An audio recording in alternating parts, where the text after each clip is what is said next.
السلام عليكم ورحمة الله وبركاته. ازيكم عاملين ايه؟ يا رب تكونوا جميعا بخير.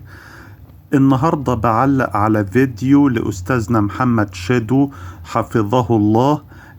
كان بيتكلم فيه ان هو كان هيتفصل من عمله بسبب منظمة صهيونية كانت عايزاله الإيذاء بسبب رأي قاله على الفيسبوك. فالنقطة هنا يا جماعة، أولا السؤال، وأنا راضي ذمة الأخ المشاهد، هل دي دولة الإنسان فيها يتفصل من شغلته بسبب تعليق حطه على الفيسبوك، سواء تتفق معاه ولا تختلف يعني؟ فده كان هيحصل في أمريكا. نعم، كان هيحصل في أمريكا.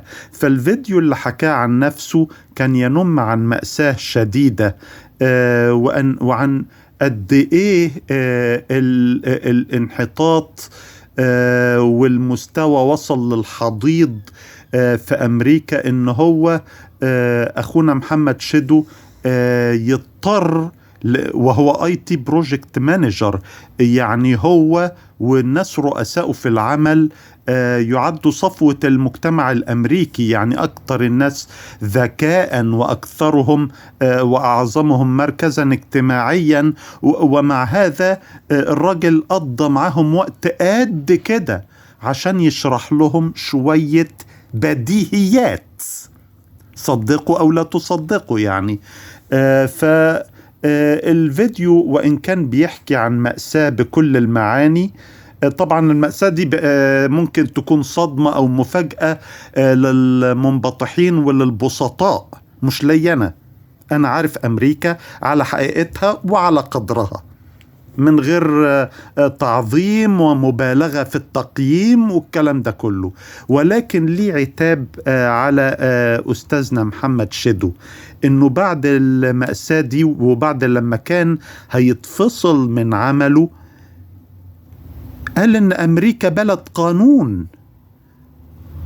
يا أخي العزيز، أنت كنت هتفقد وظيفتك، ولو كنت أنت ما فقدتش وظيفتك فده مش لأن أمريكا بلد قانون، حاشاها، لا. أمريكا مش بلد قانون ولا بلد دستور يا أخوانا. لما بتيجي عند فئات معينة من الناس، القانون والدستور في أمريكا بيتم التبرز والتبول عليهم وكمان تحت قبة البرلمان. نعم. والبسطاء اللي مش عارفين لازم يعرفوا عشان ما ينخدعوش في أمريكا بعد كده. أمريكا عمرها ما كانت بلد قانون ولا هي بلد دستور، هي دي الحقيقة بتاعت أمريكا، لأن الدستور عند فئة معينة من الناس والقانون عند فئة معينة من الناس بتضرب بأوسخ جزمة.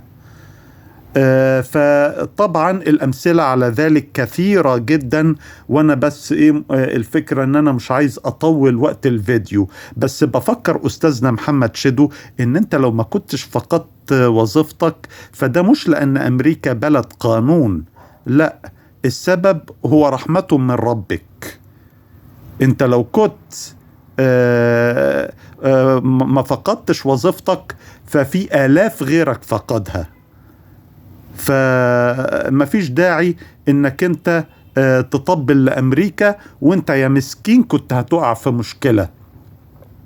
طبعا الأمثلة على الكلام ده كتير، يعني انتوا عندكم كان في 2 إسرائيليين بخوا طلبة أمريكان بمواد كيماوية، وفضلوا في جامعة كولومبيا زي ما هم طلبة وفضلوا يدرسوا، بينما طلبة أمريكان علقوا ملصقات بسببها اتفصلوا من الجامعة، رغم أن الملصقات لا هي مشينة ولا مسيئة. فتخيل أن أنت تبقى أمريكاني وتترفد من الجامعة بسبب قد كده، بينما واحد أجنبي بسبب قد كده وعمل جريمة ومع هذا ما اتفصلش من الجامعة رغم اعتداؤه على الأمريكان على أرضهم وفي بلدهم. فطبعا الأمثلة كتيرة، بس أنا مش هقعد أقول أمثلة كتيرة.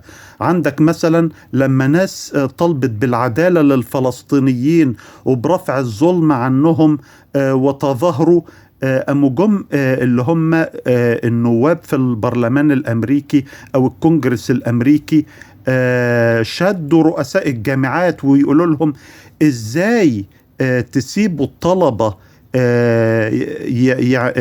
يتظاهروا رغم ان الطلبة كانوا بيمارسوا حقهم الدستوري في حرية التعبير، بس جم تحت قبة البرلمان، تحت قبة الكونجرس، ادوا موضوع حرية التعبير الدستوري اللي بيقروا الدستور ده بالجزمة، وعايزين رؤساء الجامعات الأمريكية يصدروا حرية الطلاب في التعبير عن رأيهم، رغم ان ده مخالف للدستور. بس الدستور حتى تحت قبة الكونجرس في أمريكا بيتضرب بالجزمة.